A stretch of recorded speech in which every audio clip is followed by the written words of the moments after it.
Magandang umaga po sa ating lahat. Good morning po. Ang kaba ko po ay abot hanggang dun sa kabilang kanto.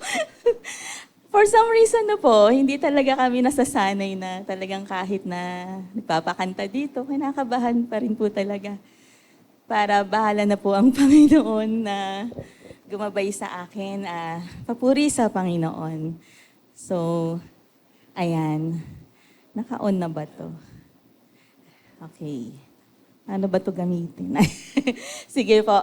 Bale, niyayahan ko po kayo magsitayo. Basahin po natin. Umaabot ba? Naka-on ba to? Ayan. Ayaw umandar. Kuya, paano? Nakasaksak na ba?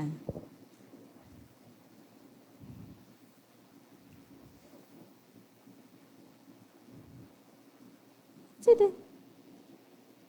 There you go. Sige. Basahin po natin ang salita mo ng Panginoon ay tatagpuan natin ngayon sa Book of Esther, chapter 4, verse 14. Sabay-sabay po nating basahin. For if you remain silent, at this time, relief and deliverance for the Jews will arise from another place. But you and your father's family will perish. And who knows but that you have come to your royal position for such a time as this. In Tagalog po, ayan, kapag ipinawalang bahala mo ang pangyayaring ito, tiyak na may maliligtas din sa mga Hudyo. Ngunit malilipol ka at ang iyong angkan. Anong malay mo? Baka nga napunta ka riyan para maging kasangkapan sa ganitong pagkakataon. So tayo po ay manalangin saglit. Salamat Panginoon sa pagkakataong ito. We know God that you are here. Salamat Panginoon sa pagsama mo sa aming pananambahan ngayong umagang ito. We thank you God for the Holy Spirit na nag-bless po sa amin. Salamat sa salita mo na narinig po namin kanina, sa assurance mo na ikaw ay laging sumasa amin at pinapasagana mo po ang bawat sa amin. Right now, O God, we ask for your Holy Spirit, Holy Presence to be with us. Panginoon, habang kami po ay nag-aaral ng iyong salita, patuloy kang mapuri, mapasalamatan, gamitin mo po ang iyong lingkod upang maibahagi ang iyong salita ng patuloy, Panginoon, na maging kalakasan po at pagtuturo sa bawat isa sa amin. Ito pong aming dalangin, may pasasalamat sa iyong kapurihan, sa pangalan ng aming Panginoong Jesus. Amen. Wait lang.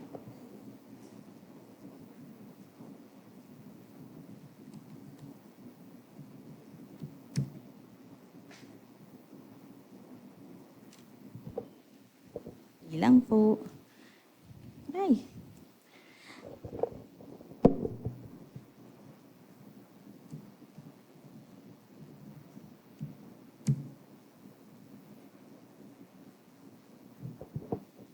Nagpa-password po kasi. Ayan. Ano po yung nakikita natin sa screen, sa projector? Isa po siyang puzzle, di ba? So think about a large puzzle like that one. So di po ba, parang pag tinanggal mo ang isang maliit na pyesa katulad niyan, it doesn't seem important. Parang wala lang, di ba? Kasi iisa lang naman siya. At maliit lang siyang bahagi ng isang malaking puzzle or isang malaking picture. It may look random and insignificant. But when the puzzle is completed, di ba, pag nabuo na po natin yung puzzle, that small piece becomes essential to the whole picture.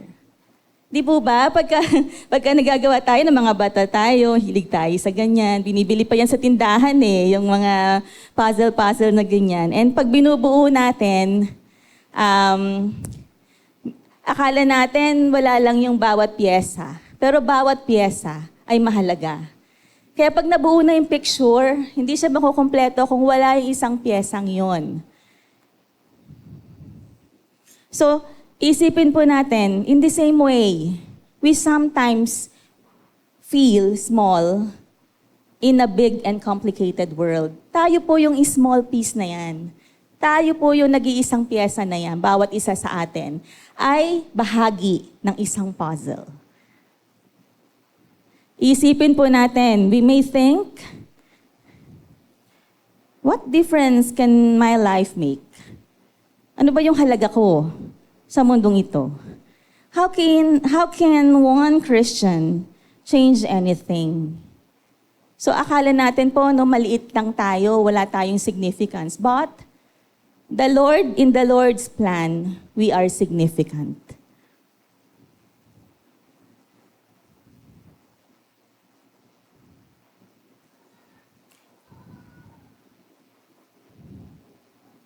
In God's plan, every believer, tayo po yun, is a significant piece of the puzzle. Which, ito po ang pag-aaralan natin. Ang ating title for today's message is Placed Here on Purpose. Ang ating key verse ay Book of Esther, chapter 4, verse 14. Nang nakita ko ngayon ko lang po napagtanto, when you look from afar, yung design ng template, ng puzzle, parang earth siya. Parang globe, ano po? Parang pag tinignan mo siya from afar, parang globe. And yung hand is the hand of God. And yung hourglass is time. So parang tayo po yan. We are placed here on earth for a purpose, according to God's plan and time. Sabi nga po ng key verse natin, pag-aaralan po natin ngayon, ang buhay ni Queen Esther of Persia. Ang Persia po, sa panahon natin ngayon ay ano? Anong bansa? Iran. So, when I was praying to the Lord what to preach today, may dalawa po kasing topics na sumasagi sa isip ko. And the Lord confirmed to me just yesterday about this verse. Kasi it somehow very timely sa mga nangyayari po sa ating mundo, mga kaganapan po sa ating mundo. Alam po natin yung buhay ni Esther, ano? Siya yung queen, di ba? Na nagligtas doon sa kanyang bayan. So, Esther probably never imagined she would be the one God would use to save an entire nation. Yet God has placed her exactly where she needed to be. And God has placed each and every one of us exactly where we need to be. So, every one of us is not an accident. Andito po tayo dahil nilagay tayo dito ng Panginoon. So, tatandaan po natin yan.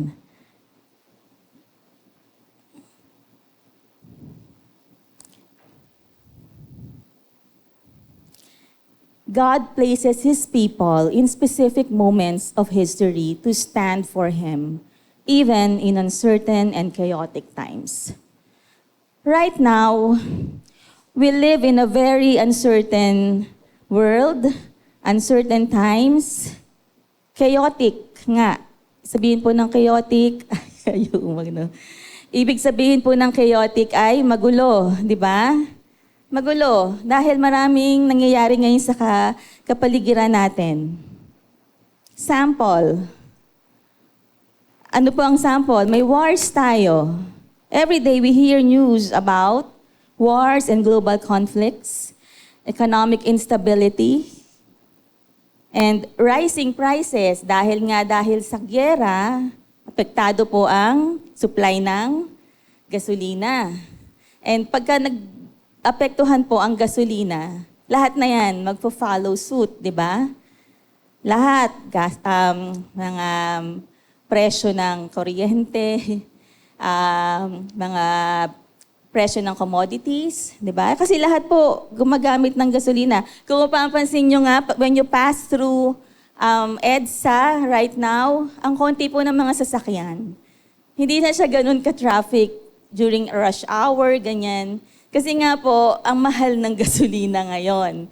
And that's why most of the people will just commute, or some other companies have implemented a work from home setup para makatipid po. Dahil nga po, sobrang mahal. So we experience political power struggles.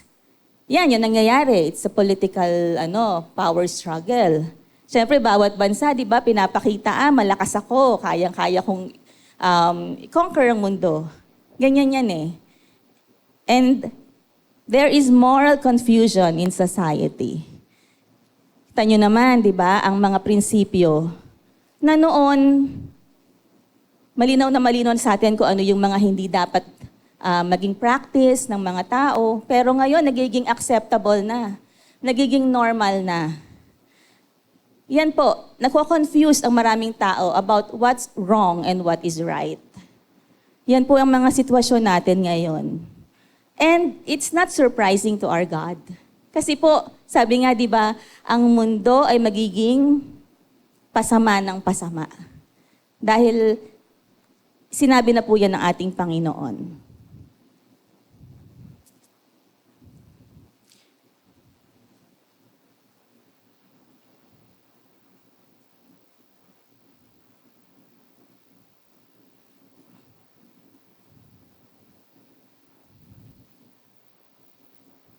Ayan, people everywhere are anxious about the future.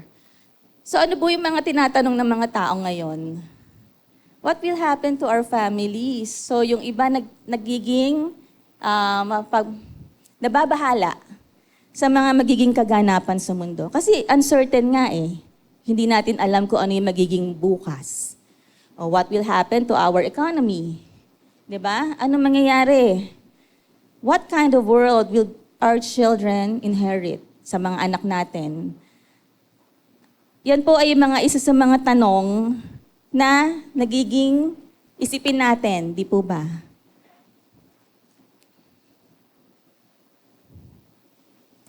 Pero alam niyo po ba, kahit na fear and uncertainty have become the atmosphere of our world, when we open the Bible, we discover something powerful. God has always worked in the middle of uncertain times. Amen po ba? God has worked, has always, and will always be working in the middle of uncertainties, or uncertain times. Napatunayan na po natin yan. Ang Panginoon, trustworthy, reliable, faithful, anumang panahon ng ating buhay. Now, how can we relate this to the story of Esther, Queen Esther? So, nagkaroon po ng crisis yung kanyang bayan. Kung familiar po kayo sa story ni Esther, takes place during a crisis where an entire nation faced destruction. Di po ba? Kasi yung isa doon na king's official, si Haman, ay gustong ipapatay ang mga Hudyo, mga Jews. So yun po yung story niya. Yet in that moment, God raised one woman, at si Queen Esther po yun, to stand in faith and courage. Ito po yung sinabi sa kanya ng kanyang uncle, si Uncle Mordecai. So, uncle po niya yan. And Mordecai told her these famous words. Familiar po ba kayo dito? Famous to eh. Who knows? But that you have come to your royal possession for such a time as this.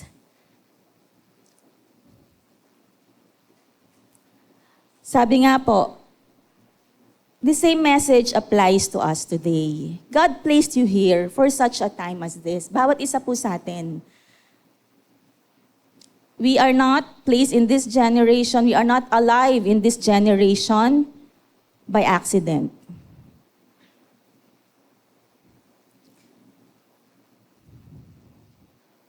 Bakit po? Bakit hindi tayo dapat nagugulumihanan sa mga mangyayari sa mundong ito? Bakit hindi tayo dapat magpanik? Kasi marami pong ngayong tao nagpapanik talaga kung ano ang mangyayari. And it's normal. Kasi nga po, apektado tayong lahat sa nangyayari sa mundo. But God is reassuring us na hindi tayo dapat magulumihanan. Kasi, number one, God is still sovereign in chaotic times. God is still sovereign in chaotic times. When you read the book of Esther, something unusual stands out. Alam nyo, sa book of Esther, for a trivia lang, the name of God was not directly mentioned. Kung mababasa nyo po yung book of Esther, it was not directly mentioned, but His hand is everywhere in the story. He was orchestrating every part of the event doon sa story sa book of Esther.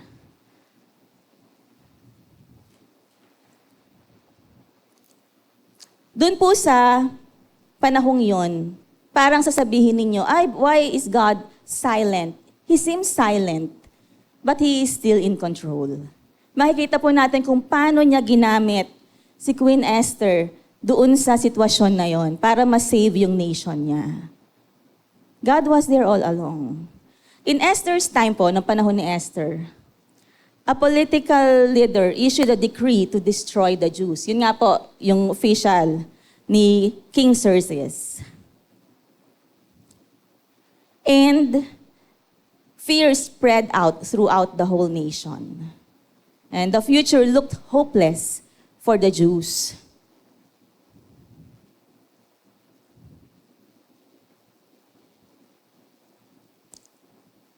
Ayan po pala. So God was orchestrating everything, but behind the scenes, God was arranging the events.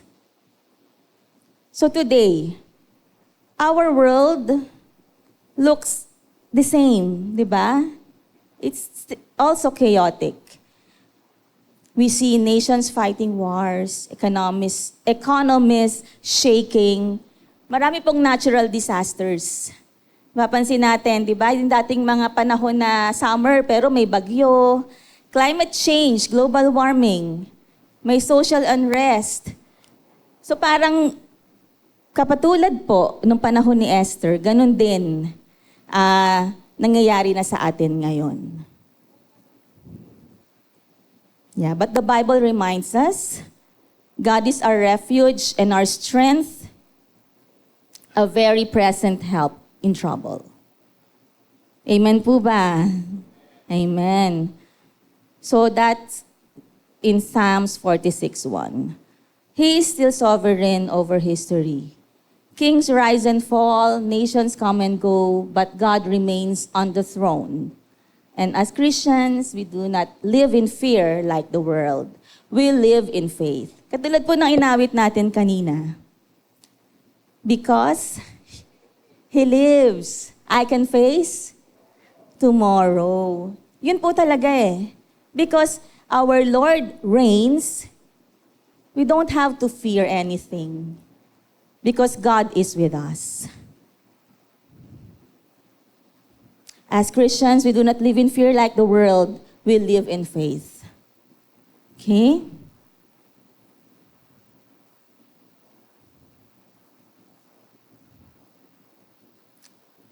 Number 2 po. God places His people in strategic positions. God places His people in strategic positions. You know, Queen Esther did not become queen by coincidence. Hindi po yan by chance, or hindi yan parang nangyari lang basta. Alam niyo po ba kung pag-aaralan po natin, ano yung naging buhay ni Queen Esther? She was an orphan. Ako po, alam niyo po ba, nang ginagawa ko itong mensahe na to kahapon, nito ko lang nalaman talaga ang buhay ni Queen Esther. Orphan pala po siya. her father died before her childbirth, bago po siya ipanganak, at yung mother naman niya namatay after giving birth to her. So, at an early age, ano po siya, ulila na. She was a Jewish exile who lost both her parents at a young age. Esther was a descendant of the tribe of Benjamin. Kilala niyo po natin si Benjamin. Siya ang kapatid ni Joseph. Joseph the Dreamer. At anak sila ni Jacob. So galing pala siya doon po sa lahi ng Benjamin. Hindi po si Benjamin Ricafrente. Nakikita ko si Kuya Vidam doon. Ni Benjamin, na kapatid ni Joseph. She was raised by Mordecai. Older cousin po niya ito pala, hindi uncle. Cousin. Kaya sabi ko, Uncle Mordecai. Cousin po. And who took her as his own daughter. So siya na po yung nag-alaga kay Esther. And she was chosen in a royal selection. She became Queen of Persia after winning the favor of King Xerxes, who was looking for a new wife. Alam niyo ba, si King Xerxes during that time was looking for a new wife. So marami siyang pinagpipilian ng mga young ladies. And siya yung nabigyan ng favor na maging wife ni King Xerxes. So despite the humble beginnings of Queen Esther, she became a pivotal figure in rescuing the people from a plot to destroy them.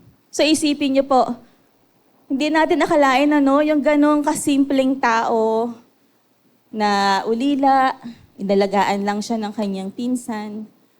Gagamitin pala siya ng Panginoon at a very, very important mission para sa kanyang nation. Yun po ang sinasabi na pag ang Panginoon ay tinawag tayo, wala pong imposible sa Kanya. So wag po nating parang binibelittle yung sarili natin na, ay, ito lang ako, ano ba yung tawag doon? Mahirap lang ako, wala akong pinag-aralan, hindi ako nakatapos. Ang kan ko ay ganito, di maganda ang pinagmulan kong pamilya. Kahit ano po yan. Basta nakakilala tayo sa Panginoon, tinawag tayo ng Diyos, the Lord can lift us up. Hindi po ibig sabihin nun na magmamalaki tayo. Wala nga tayong pagmamalaki kasi lahat tayo galing sa pagiging ordinary. But it's God who chooses us. Meron binibigay sa atin ng Panginoon na calling, na purpose. Amen po ba? Tayong lahat dito, wala pong makakapagsabi na sa umpisa great ka na or sa umpisa qualified ka na. Dahil ang Panginoon po, tinatawag muna tayo, then kina-qualify niya tayo.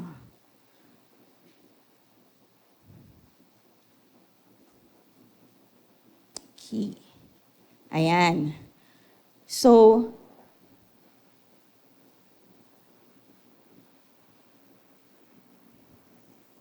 nagkaroon po si Esther ng God's divine positioning. God placed her in the place before the crisis happened.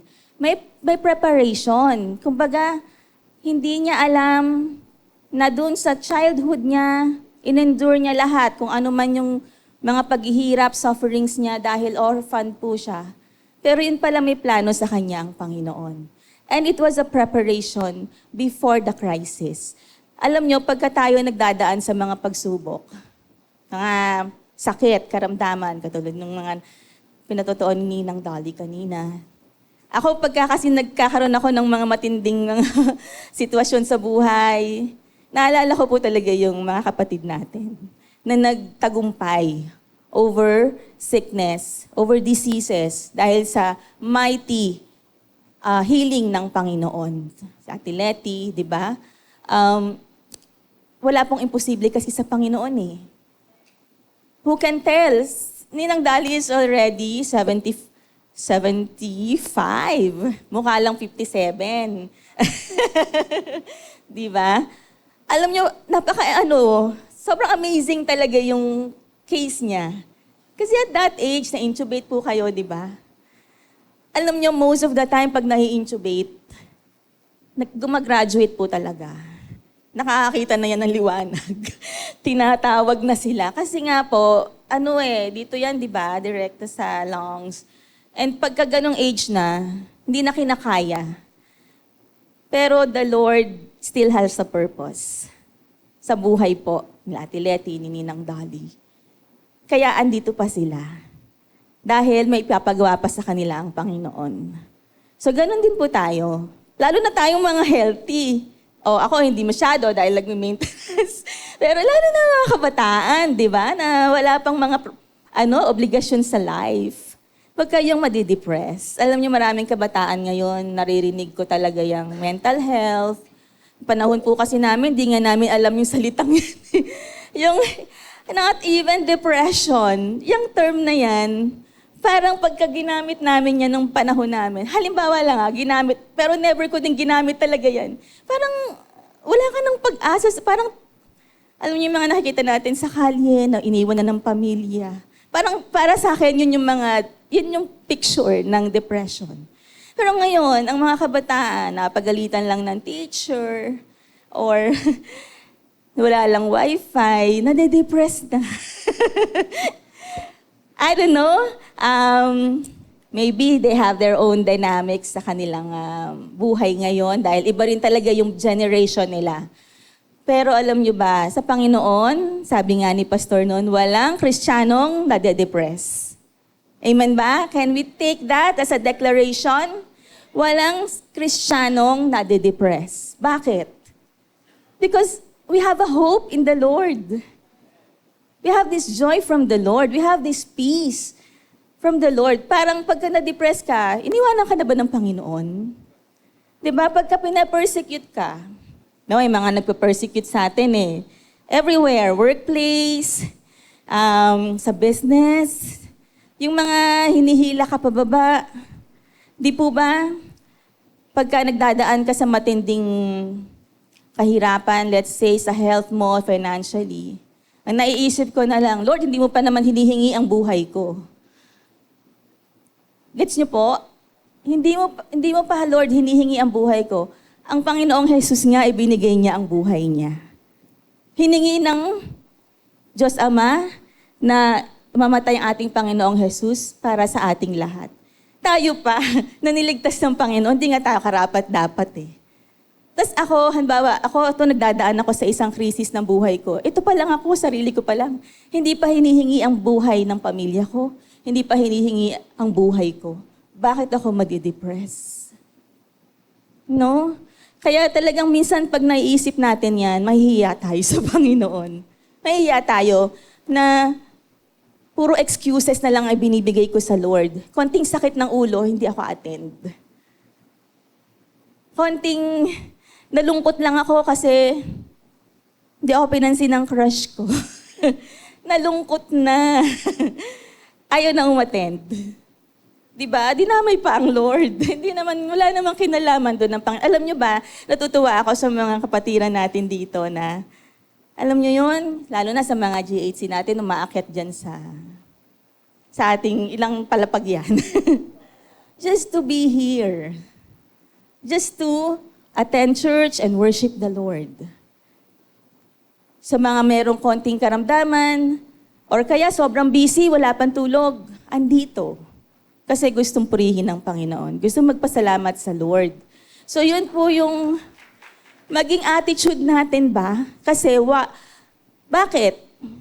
Kasi yung buhay natin hindi sapat para i-offer natin sa Panginoon. No words are enough. No words are enough to thank God for the life that He has given us.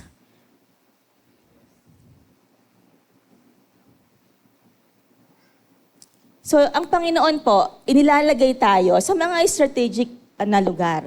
Sa family natin, sa schools, sa workplace, sa community, sa government, sa churches. Kasi may purpose po ang Lord. Laging ang purpose po ng Panginoon ang magpe-prevail.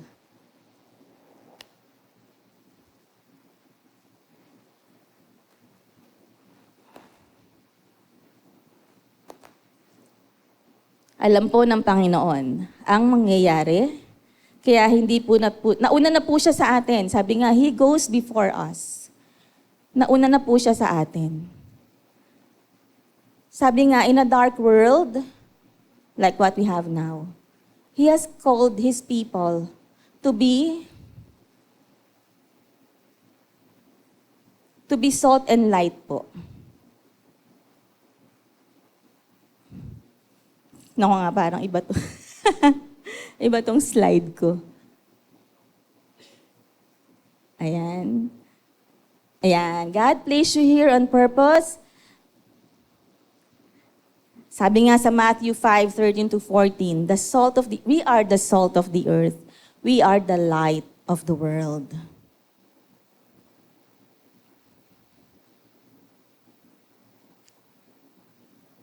The darker the world becomes, the brighter the light of Christ must shine through His people. So habang ang mundo po ay padilim ng padilim, dapat tayo naman paliwanag ng paliwanag. Nag-i-increase lalo ang ating light because of the Lord. Siya ang ating source of light eh. Kaya hindi dapat tayo nadidim yung light natin. Lalo tayo magliliwanag para sa Panginoon. Next po.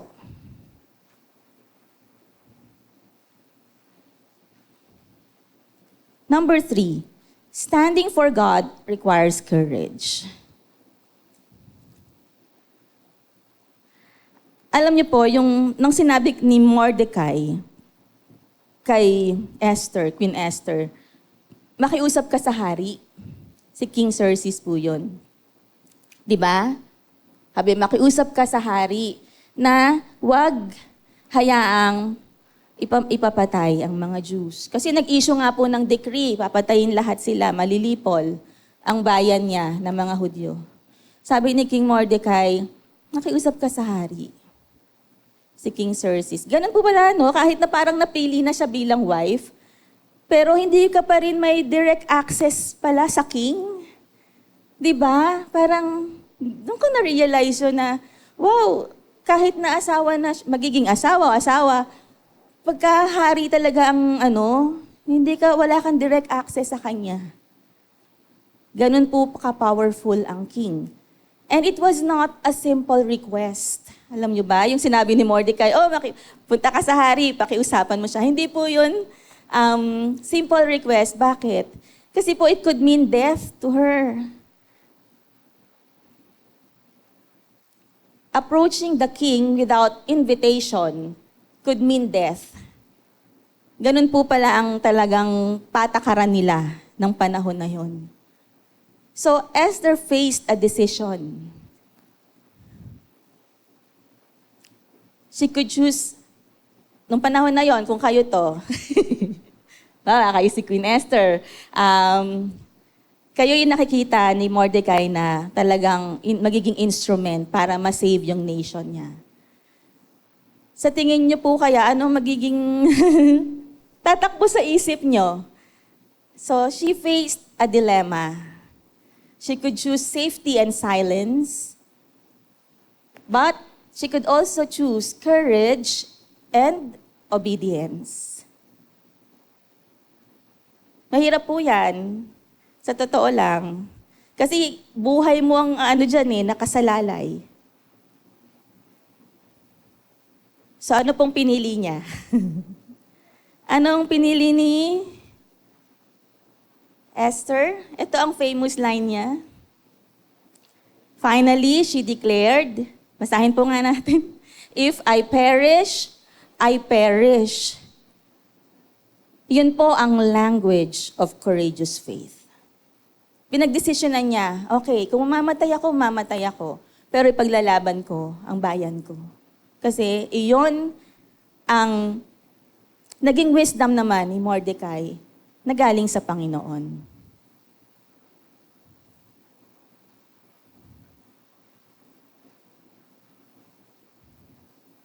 Sabi nga po dito, John 16:33, in this world, you will have troubles. Lahat po yan. But take heart, I have overcome the world.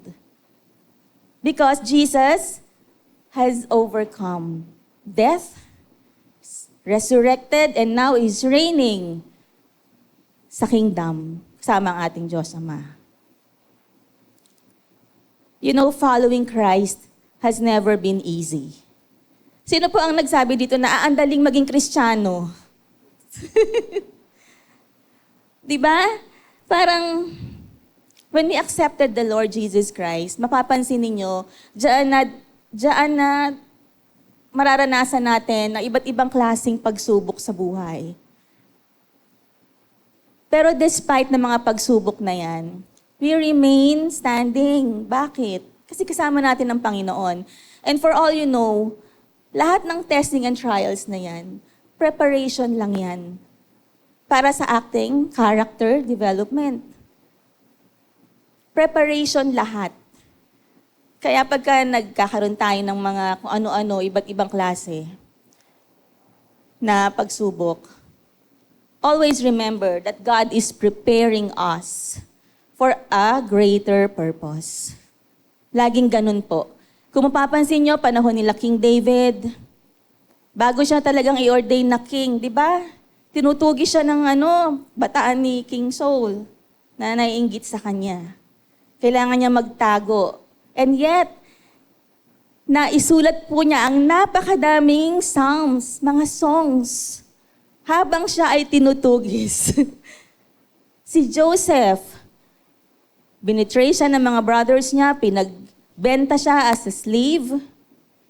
Pero alam niyo ba, lahat ng hawakan ni Joseph, na panunungkulan o lahat ng posisyon na hinawakan niya doon sa palasyo, nag-flourish. Kasi bakit? Itinalaga niya ang buhay niya sa Panginoon.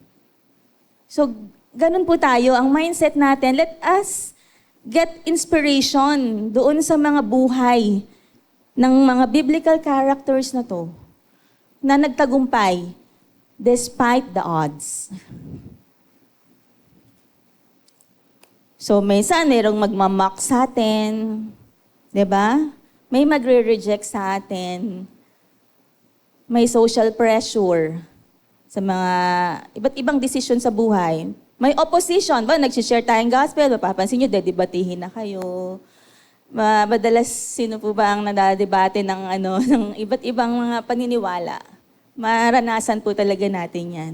Pero, but take heart, sabi nga ng Panginoon, I have overcome the world.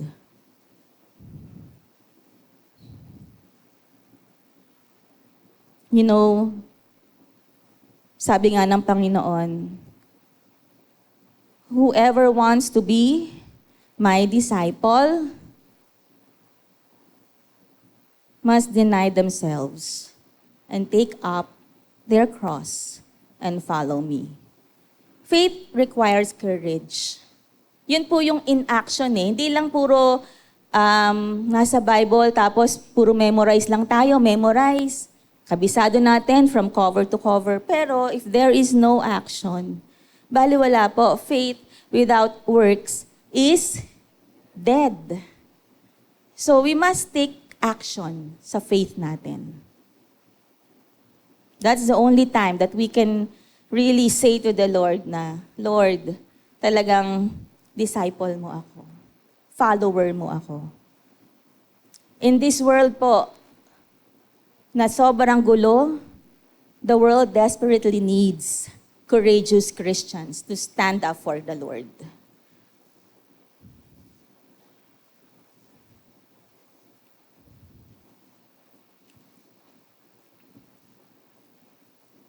Yan po. Reminder sa ating lahat. Next po. Number 4, silence is not an option. What do you think would have happened kung nanahimik lang si Esther, si Queen Esther? Okay, deadma ako dyan ha. Parang, sige, kayo-kayo na. Kayo-kayo na lang yan. Labas na ako. Parang alam nyo yon. She could have saved her own life by not responding doon sa pakiusap na punta siya dun sa hari. Pero hindi niya po ginawa. If Esther remained silent, deliverance would come from another place. Actually po, ang plano ng Panginoon, ano man ang plano niya, mangyayari't mangyayari yan. Naniniwala ba kayo doon? Mangyayari't mangyayari ang plano ng Panginoon. He could use other people, other followers, other believers to fulfill His purpose. Kung ano man ang plano ng Panginoon. Pero, we would miss the opportunity of being used by the Lord. Gets niyo po? Parang, okay, ayaw mong magpagamit. Katulad po sa atin dito, nahihiya. Mangyayari pa rin po kung ano yung plano ng Panginoon sa church niya eh. Pero the Lord is giving us that opportunity to partake doon sa calling niya, sa mission and purpose na gusto niyang mangyari sa kanyang iglesia. Gusto ng Panginoon may bahagi tayo doon. Ayaw ng Lord na nakikitang palaboy-laboy lang tayo. Katulad nga nung message ni Ninang Dali last time, lukewarm Christians. Ayaw ni Lord matagpuan tayo ng ganun. Kasi we will miss that big opportunity na inihahanda ng Lord para sa atin, na magamit niya tayo. Kaya let's always be available po. Kung ano man yung pinapagawa ng Panginoon.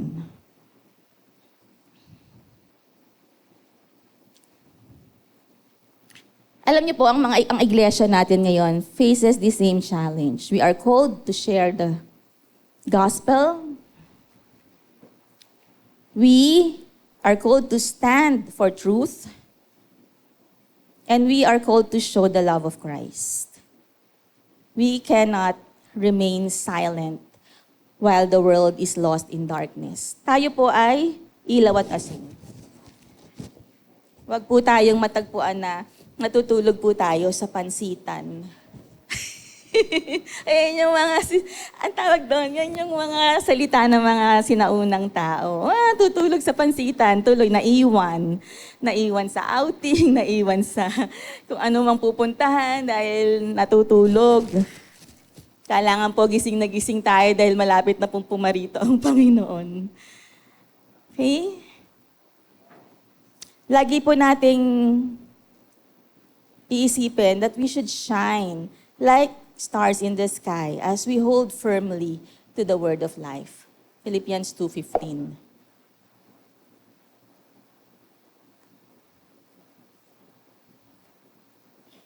What the world truly needs is Jesus Christ. Si Christ lang po talaga ang kailangan natin. And God has entrusted that message to His people.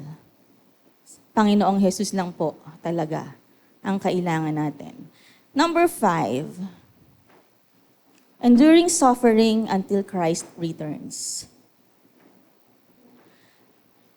Sabi nga po natin, di ba, following the Lord, standing for Christ, will sometimes bring suffering. Kasi meron tayong paninindigan, ayaw natin sa mali. Ang mundo, iba ang kaisipan ng mundo. Makiayon tayo, makicompromise tayo. Kung ano yung madami, kung saan majority, gusto nila maging ganun din tayo. What if that majority is hindi ayon sa kalooban ng Panginoon? Doon pa rin ba tayo just to go with the flow? Hindi po yun ang ine-expect sa atin ng Panginoon. Kailangan manindigan tayo. Kung magsasuffer tayo, minsan ma-isolate tayo, hindi tayo kakausapin ng kaopisina natin, pagkakaisahan pa tayo, ganyan. Pero kung alam niyo sa sarili niyo, tama ang pinaglalaban niyo, go for it. Stand for the Lord. Hindi po kayo magsisisi. Sabi nga po sa Romans 5:3-5, not only that, but we rejoice in our suffering, knowing that suffering produces endurance, and Endurance produces character, and character produces hope. And hope does not put us to shame because God's love has been poured out into our hearts through the Holy Spirit who has been given to us. Yan po ang maging encouragement natin. Hindi komod po nagsasuffer tayo, God has already abandoned us. In fact, suffering often strengthens our faith. Binibuild po ang ating character. Throughout history, the church has grown strongest during difficult times. Natetest po ang church. Bawa malaki ang pangangailangan. Like dito po sa church natin, financially, the Lord doesn't forsake us. May pagkakataon, ayan, ang ating mga finance team, si Ate Letty, si Ate Rochelle, mauubos na. Pero alam niyo ba, may biglang darating na donation. Sobra pong amazing. Na parang, saan ang galing yun? Sa ibang bansa pa. Sa ibang bansa pa. Talagang alam niyo ba, ang Panginoon, ang magpapala sa gawain niya. Huwag lang po tayong mag-lose ng hope. Same way sa personal life po natin. Sino dito ang, sabi nga kanina, di ba? Ang nais ko ay sumagana kayo. Sumagana tayong lahat. Yun ang pangako sa atin ng Panginoon. Kasi Jeremiah 33, For I know the plans I have for you. Plans to prosper you and not to harm you. Plans to give you hope and a future. Panghawakan po dahil totoo po yan.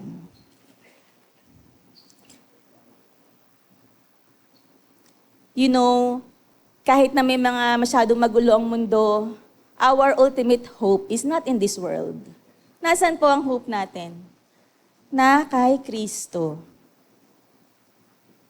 At ano po yung tawag dun sa blessed hope na yun? Yung muling pagparito ng ating Panginoon, which is malapit na po. Hindi natin alam kung bukas ba to, susunod na araw, but definitely it will happen. Definitely po. And when that happens, are we ready? Are we ready?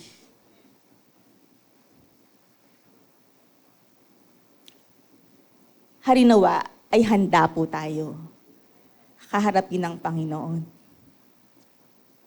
Kaya wag po tayong tutulog-tulog ha, wag tayong lukewarm, wag tayong aandap-andap.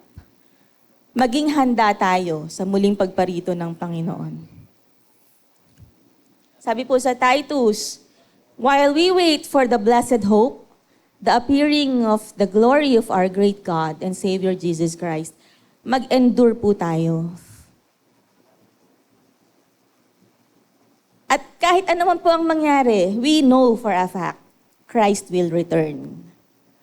And His kingdom will last forever.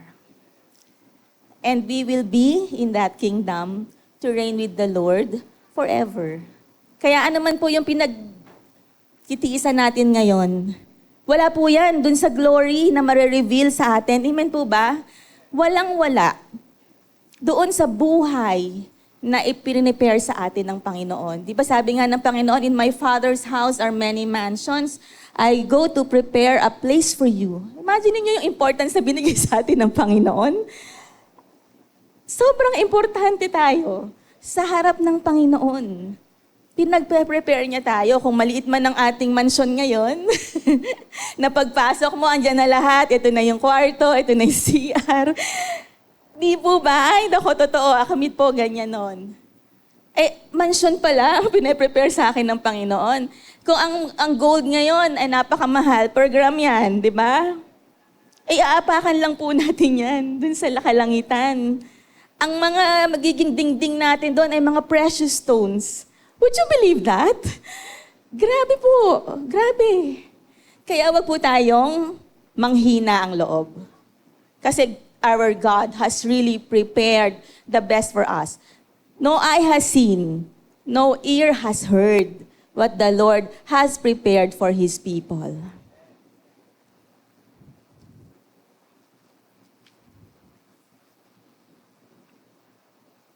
Ayan, sinabi ko po kanina.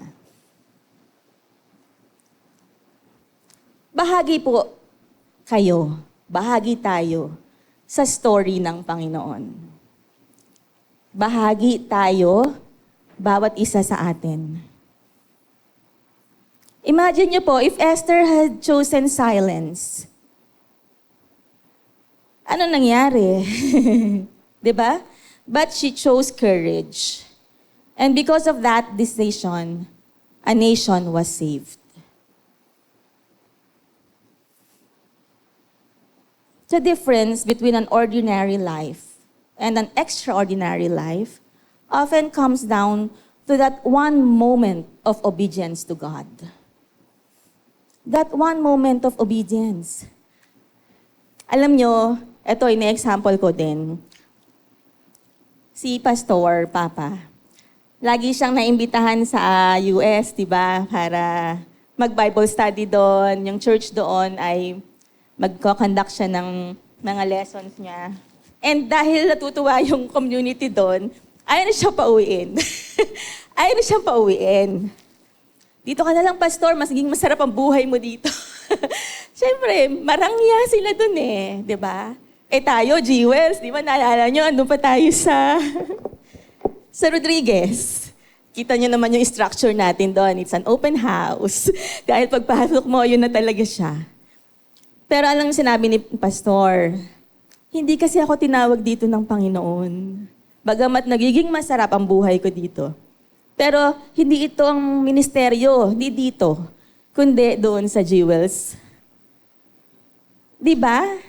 Kasi yun kasi yung calling sa kanya ng Lord eh, and He obeyed it. He obeyed it kahit mahirap. I remember nung sa previous church niya, he was really being persecuted.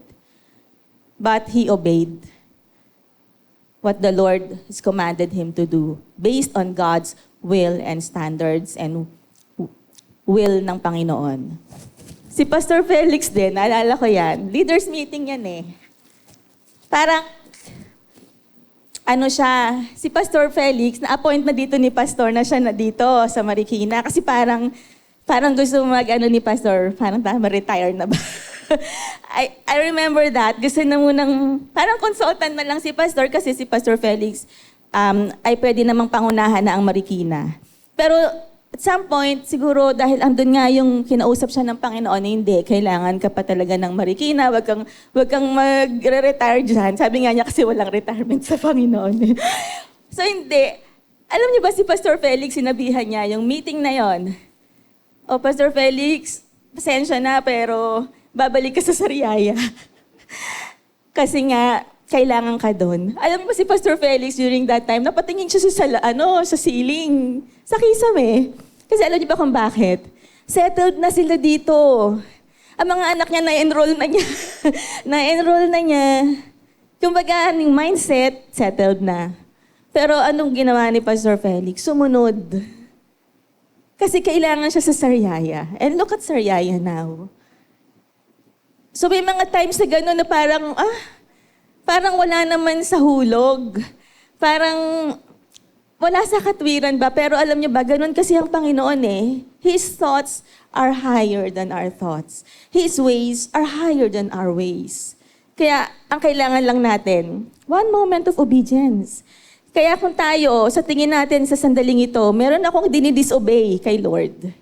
I am not totally surrendered. Aba, tanungin niyo po ang sarili niyo. Meron ba akong hino-hold back sa Panginoon? Ito ang sabi ng salita ng Panginoon, and yet, I am disobeying it.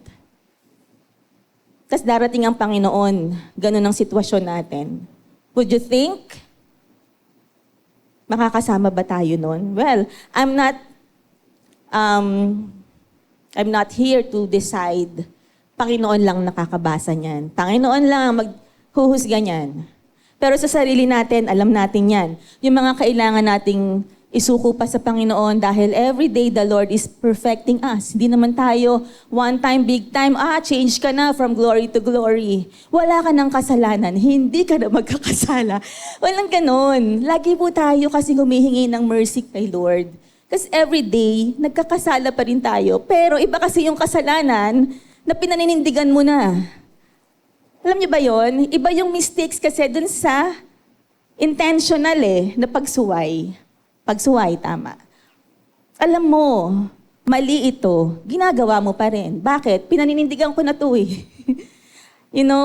wag po tayong maninindigan sa mali. Sinasabi ko talaga yan. Kahit ibaba na natin ang pride natin, okay lang yan. Sa Panginoon naman yan Kailangan mai-correct sa atin, i-correct na natin bago pa tayo magsisi. When the Lord comes back, it's over. Unless gusto niyong maging adventurous, the Great Tribulation ay nakaamba. Ngayon pa nga lang sumusuko ka na minsan sa buhay. What more sa panahon na yon? So,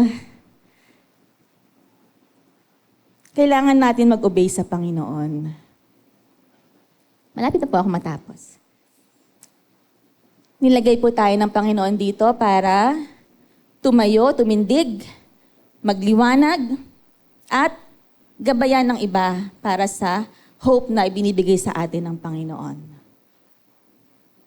So, may challenge sa atin, di ba? Lagi namang may challenge. Pero dapat tatanggap natin yan. Walang spice ang life kung puro kasaganaan, puro na lang kasiyahan. We don't learn from our happy moments. We learn from our valleys. Going through the valleys, hindi lahat puro mountaintops. Mountaintops inspire us. But yung valleys po talaga ang naglalapit sa atin sa Panginoon kasi doon tayo dumidepende sa Panginoon. So in these uncertain times, God is still looking for people who will say, sabay-sabay po tayo. Basahin natin, Lord, use my life for your purpose. Yan po ang laging invitation ng Panginoon sa atin. Sabihin natin yan sa Kanya. Lord, use my life for your purpose. Baka naman sa inyo, ang dinedesire nyo pa rin, sino kaya ang papangasawa ko?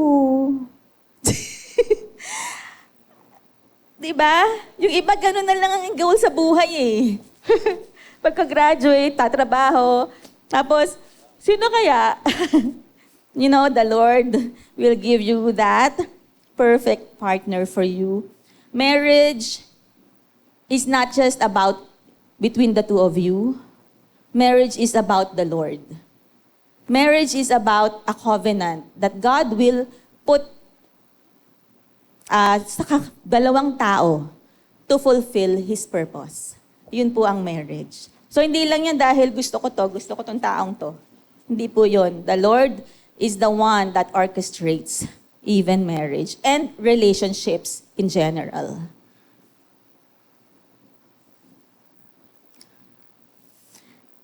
Okay, so malapit na po tayo. So may mga tanong po tayo ngayon na pwede nating tanungin sa sarili natin. So, in these uncertain times, why are you alive in this generation? So you can think about it. Bakit ba ako andito? Why did God place me in this time of history? Dahil lang ganon? Tatayo ba ako para sa Panginoon? Will I stand for Christ? Saan kaya ako nilalagay ng Panginoon para mag-influence sa ibang tao? Ano yung pwede ko ma-contribute? Yung good influence, yung Christ-like influence. Sino-sino ito? Ano ba yung mga risk na God is calling me para mag-stand ako sa faith ko? Will I live boldly for God's purpose? Will I shine the light of Jesus in this dark world. So yun po yung mga pwede nating pagmuni-munihan. I will go back doon sa puzzle na pinakita ko po kanina.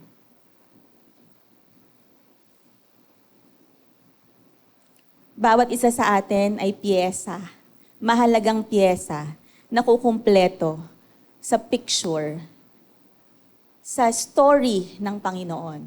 So when you go home later, sasabihin nyo, I am a significant piece of God's story.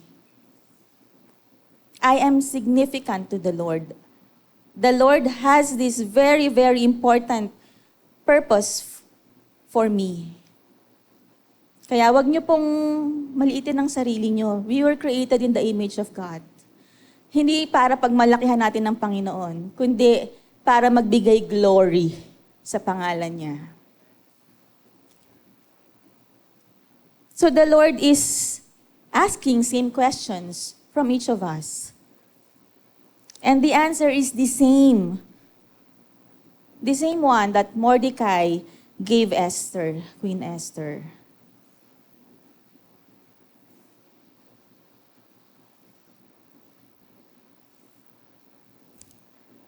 Eto po. You are here for such a time as this. This is the moment to take action on our faith.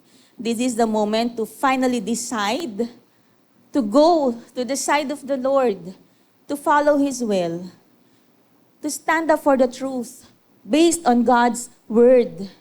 At hindi yung sarili lang natin. Ano yung truth? Alam niyo, there's only one truth. I always see that. Marami kasing truth. Diba? Kasi kanya-kanyang tawag doon, mga grupo. Ito ang truth namin. Mga religions, ito ang truth namin. No, there's only one truth. And that's the Word of God. That's the Word of our Lord Jesus Christ. Siya ang, di ba kinakanta rin natin, I am the way, the truth, and the life. No one comes to the Father except through me. He is the only truth. God's Word is the only truth. The Bible is the only truth. Jesus Christ is the only truth. Amen?